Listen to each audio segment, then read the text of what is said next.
The pink color looks so beautiful, it's almost edible. And now I need to rush and get in the line because it's getting longer and I don't want to get far behind. Hi guys, welcome to my channel. I'm Rebecca Kaur, and today, as of now, while I'm talking to you all, is 22nd of September. And today, iPhone gets launched in the stores. But you guys already know that, and that's why you all clicked on this video. You already all know what is this video going to be about, but let's just pretend for a second that you don't. And I got this iPhone 15 in pink color, 128 GB variant, and we don't have time to waste. So we're gonna get on this unboxing. I mean, that's why you all are watching this video, right? So this is the box of iPhone 15. Also, this video is a bit ASMRic at times, just to make things more interesting for you all. And before I start, I'm gonna pour myself some tea. You can also get yourself some snack if you want to. Also, when I was looking at the boxes in the store this year, even the Pro models, I felt like the boxes of iPhone 15 this year lacked creativity. Let's just hope that iPhone is not like that. So let's start.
Hi, I am back. So I really like the gradient look of iPhone 15. The camera panel is a little bit darker than the rest of the body and I think it looks beautiful. So here are our two cameras, one flash on the top right hand side and one small microphone on the bottom left hand side, which is used for recording audios while you record the videos. Now let's take a quick look at the sides. There is a SIM card tray, volume up and volume down buttons, the silent button, and here we have the power button. Also remember, they killed the silent switch only for the Pro models. In vanilla models, it's still present. Also, I like that the sides of the iPhone 15 are very much pink like the rest of the iPhone is.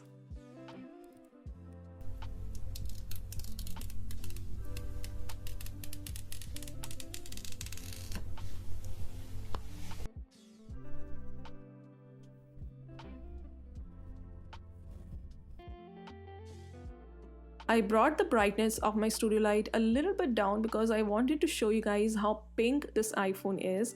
It's not like how it's being showed in lots of reels and lots of shots where the video is so overexposed that the iPhone basically looks white. Please note that's not the case. The iPhone is very much pink as it should be, and we have already looked at the sides. They are equally pink. Here is our USB-C port along with the speakers and microphone, and here are our buttons, which we have already talked about.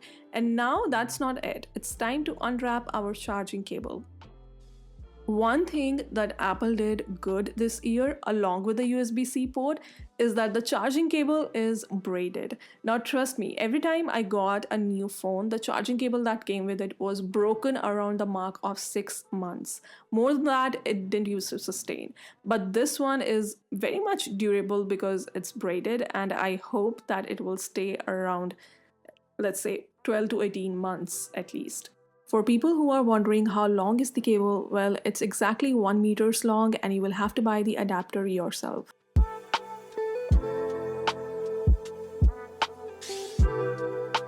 And now that the iPhone is on, we're gonna start with the setup of this device. If you wanna skip through this step, you can move on to the next timestamp and save your time.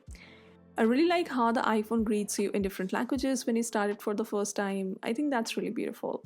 Let me know in the comment section below which country are you from. So the first thing that we have to do when setting up our device is choose our preferred language, our country and region, and then we have to choose our preferred view, whether it's default, medium or large. I like the default one, and then we have some settings pertaining to the keyboard. Make sure you select the language you want to type your information in or text in, and you can also select multiple languages at once, and you can switch the keyboard while typing. Also, don't forget to enable the emoji keyboard because then you won't be able to type in your emojis while texting. And then we have to select our Wi-Fi network and put in the password, but my Wi-Fi is not working, so I have to get my SIM.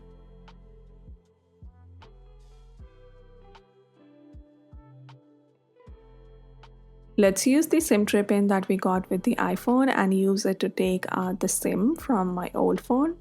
So people who have been subscribed to my channel know that I've been using Nothing Phone 2 from the past 2 months, and I sold out my iPhone 13 to switch to the iPhone 15.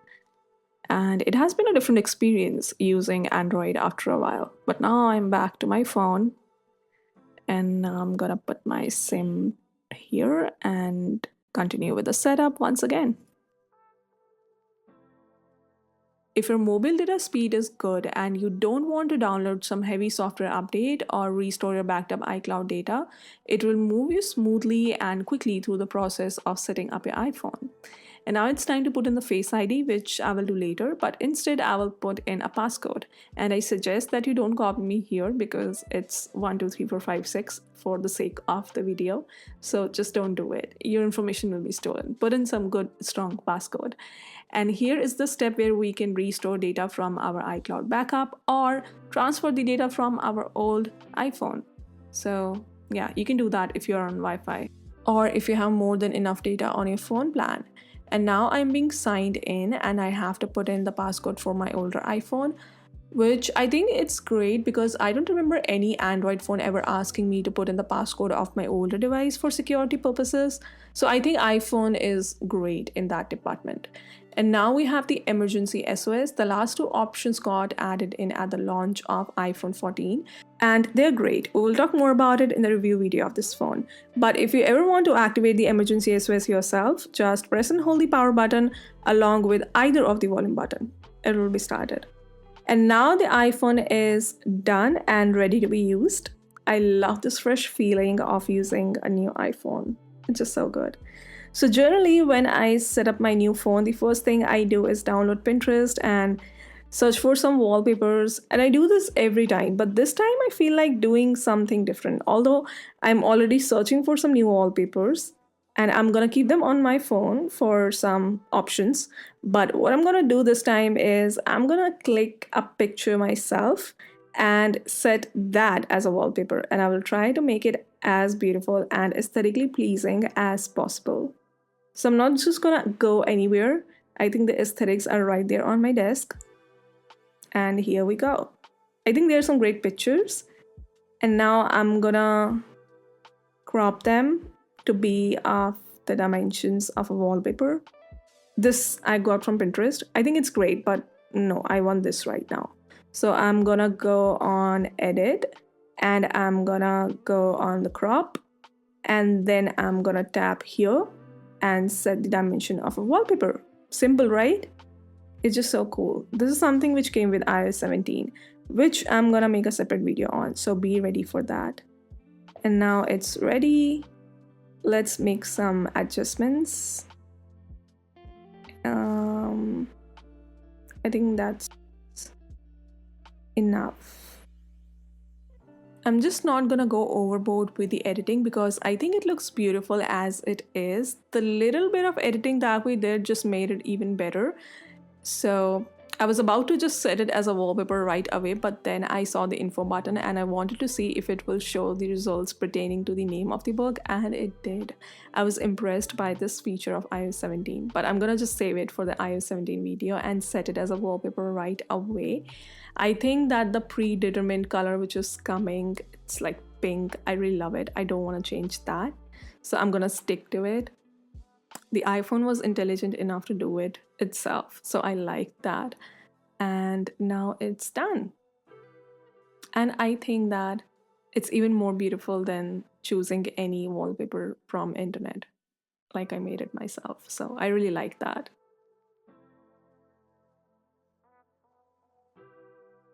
And don't worry guys, I know the dynamic island is there and I'm so excited for it. I'm just saving it for the review video. So the first thing which I noticed instantly after holding this phone in my hands is that it's really lightweight. Like really lightweight. I have used iPhone 13 for past 2 years, and then I used iPhone 12 mini as well, which is like really small because it's a mini version, and I've used SE as well. But this feels really light and I think that's a good thing. And we'll talk more about it in the review video of this phone, but for now let's stick to the unboxing part. And I like it, the color is beautiful. It almost looks wide on some people's screens while I was watching other people videos of unboxing. And let's see how it looks like on the front camera. I have no idea how is it gonna look. It might even look disastrous, but let's see.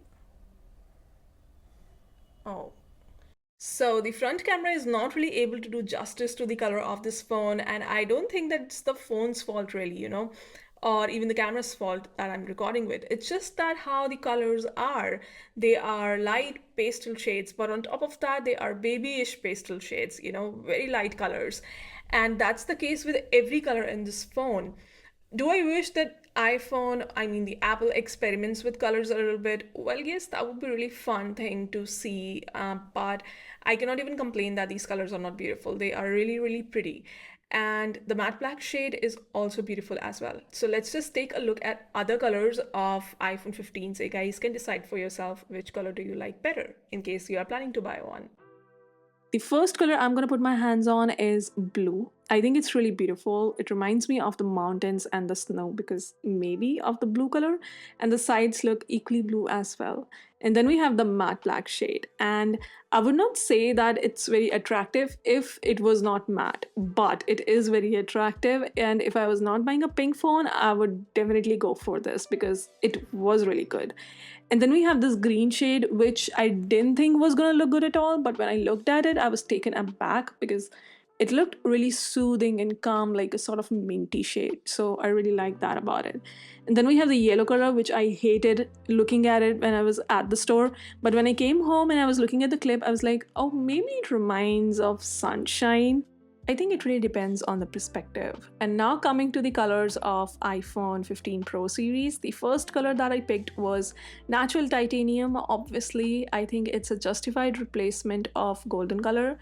I really liked it. If I was buying a Pro series, I would go for the natural titanium color only. This is the black shade. Nice. And the next color that we have is white. I loved everything when it comes to the hardware of iPhone 15 Pro series, but what I didn't like are the sides of this Pro series because I think they look cheap when we compare it to the rest of the titanium body. And then we have this blue shade.